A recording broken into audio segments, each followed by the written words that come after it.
She speaks a number of languages, quite impressive array. She speaks Malagasy, French, Malay, Indonesian, Norwegian, Spanish, and Chinese. And she has a really wonderful story to tell about how she knows all these languages. So join me in welcoming Danamona and Rimanan.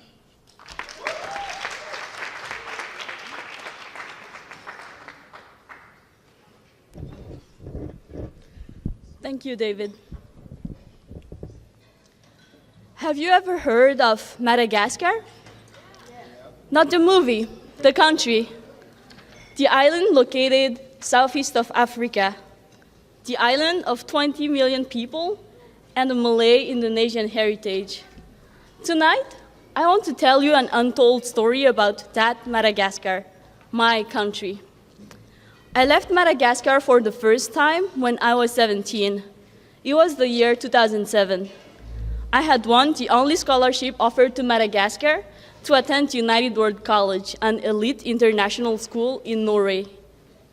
At the time, our economy in Madagascar was growing at almost 7% under the leadership of President Ravalomanana. Despite the pain of leaving my home, I was hopeful and optimistic. Madagascar was finally getting out of poverty. I've always wanted to help my country, so winning that scholarship conferred me a sense of power and responsibility. It also presented me with challenges. In addition to a much colder climate, a different culture, a different academic curriculum, I also had to adapt to a new language of instruction. I barely spoke English then. It was a steep learning curve, but that did not divert me from my goals. I convinced my peers to join me in my efforts to give back to Madagascar. To raise money for a project in Madagascar, my classmates and I worked long days in Norwegian farms and stayed up late organizing cafes and shows. The next summer, 2008, we built a primary school on the outskirts of Antananarivo, the capital of Madagascar. I didn't expect to be able to give back so much, so soon. And more than ever before, I felt confident about Madagascar's future until January 26, 2009. That day came during my last semester in Norway. I had just applied to college. As I routinely logged on to my Malagasy news websites, I saw the ghostly images of 44 blackened, dead bodies. Poor souls who had been caught in 3 large fires during a political protest in Antananarivo. Politicians, unwilling to comply with the stricter corruption regulations, duped the rioters into their fight for democracy. That day, the rioters burned down the headquarters of the national television and radio stations, along with department stores and businesses owned by the president. I panicked. Are my parents and siblings okay? What would happen next? Is this just the beginning of long-term chaos?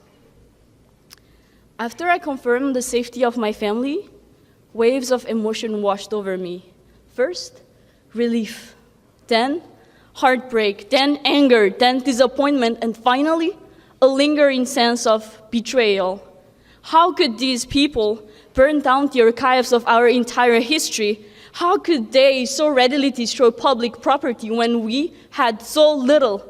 How could they do this when I had sacrificed my home and exiled myself in this cold land so that I would eventually turn the little that we have into a little more, and that into a little more until maybe we'd have enough? But the rioters were mere pawns. They also wanted a better life for Madagascar. They also were fighting for a brighter future. They couldn't have known that the factories that they burned down that day would never be replaced, depriving our island's children of milk. They couldn't have known that their fight for democracy would turn into a coup d'etat, and that into a 4-year oppressive transitional government. 2 months later, President Ravalomanana was ousted. 4 years later, 2013, now, the crisis persists. Inflation and crime rates escalated. Natural resources are depleted by politicians who prolong the crisis. And the ethics of honesty, hard work, and patriotism are gradually fading away. Meanwhile, I graduated from school in Norway. In 2009, I became the first Malagasy ever to pursue an undergraduate degree at Harvard. Once again, I felt that same sense of empowerment and responsibility. But so many things had changed. Instead of developing, Madagascar was falling deeper into poverty. I had also changed. I was not the same as when I left home in 2009, 2007. I had learned something hard. It is easy to destroy. Rebuilding is much harder. Whether you are rebuilding a relationship, a project, a dream, or an entire country. But every failure is also an opportunity to test our passions, to start over, and build better things. Recovering from our crisis in Madagascar will take years and tremendous efforts from the entire population.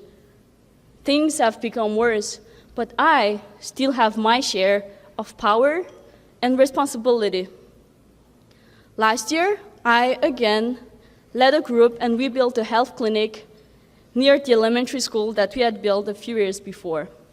I did not stop trying. Even though the road to recovery is long, I will not stop trying.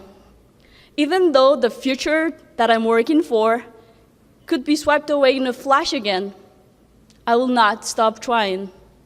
No matter what happens, I will never stop trying. Thank you.